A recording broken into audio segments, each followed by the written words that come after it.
नमस्कार दोस्तों, एक बार आपका फिर से स्वागत है। दोस्तों, अगर आपने हमारा अभी तक चैनल सब्सक्राइब नहीं किया है तो प्लीज़ सब्सक्राइब ज़रूर कर लीजिएगा। एक शहर में एक आदमी रहता था। वह लोगों का हाथ पकड़कर उनका भविष्य बताता था। शहर में वह एक मंदिर में रहता था। मंदिर के लोग पूजा करने आते थे तो वह पेड़ के नीचे बैठा रहता था और उसके पास आकर वह लोगों का हाथ देकर उनका भविष्य बताता था। कुछ लोगों की बात सच हो जाती तो कुछ की झूठ। उसे अच्छा समझते थे और कुछ बुरा समझते थे। वह यह सब अपना धंधा बढ़ाने के लिए ही करता था। कुछ लोगों को तो इतना बेवकूफ़ बनाता था कि उनसे झूठ बोल बोल कर ना जाने कितने पैसे ले लेता था और उनका काम भी नहीं बन पाता था। जो लोग दूर से आते वह उसकी बातों में आ जाते थे और उसे पैसे देकर अपना काम करवाने के लिए कहते। वह कहता था कि तुम मुझे पैसे दे दो, मैं हवन करूँगा और तुम्हारा यह काम हो जाएगा। वह कई तरह से लोगों को बेवकूफ़ बनाता था।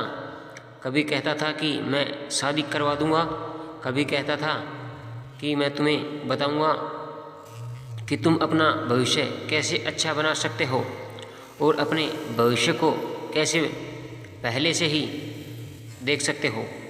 उसी शहर में एक जतिन नाम का लड़का आया। उसने उस ढोंगी पंडित को सारी बातें सुनी। उस ढोंगी पंडित को उसने सारी बातें सुनी। उसने समझाया कि वह सब गलत है। अगर तुम्हें किसी पर भरोसा करना है तो भगवान पर करो, पंडित के चक्कर में बेकार है। इन सब को कुछ नहीं पता होता। अगर इन्हें इतना ही ज्ञान होता तो यह अपना भला क्यों नहीं कर लेते। उसकी कोई बात समझता और उस पंडित के चक्कर में आकर बेवकूफ़ बनते जाते। एक बार जतिन ने सोचा, क्यों ना मैं इस पंडित की पोल खोल इन्हें लोगों के सामने रख दूं, फिर इन्हें मुझ पर विश्वास होगा। अगले सुबह वह एक उस पंडित के पास गया और बोला, पंडित जी जल्दी कीजिए, आपके घर में 3 चोर घुस गए हैं और उन्होंने आपकी पत्नी को उठा लिया है और उसके बदले बहुत सारा पैसा मांग रहे हैं।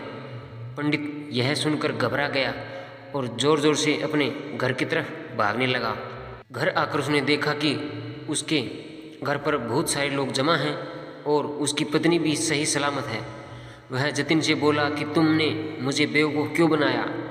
जतिन ने कहा, तुम आज तक इन भोले भाले लोगों को पागल बनाते हो, यह तुम्हें पता नहीं चला। तुम सबका भविष्य बताते हो। क्या तुम्हें यह नहीं पता था कि तुम्हारे घर में आज चोर आने वाले हैं या नहीं। तुम सबकी मुसीबतों को टालते हो तो क्या तुम्हें अपनी मुसीबतों को नहीं पता था कि आने वाली है या नहीं। यह कोई नहीं जान सकता कि कल क्या होने वाला है, यह तो भगवान ही जानता है।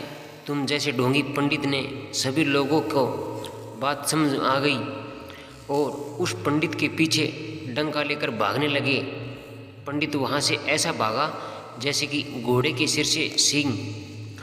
कोई पंडित भगवान नहीं होता और ना ही वह ग्रह जानता कि हमें क्या मुसीबत है।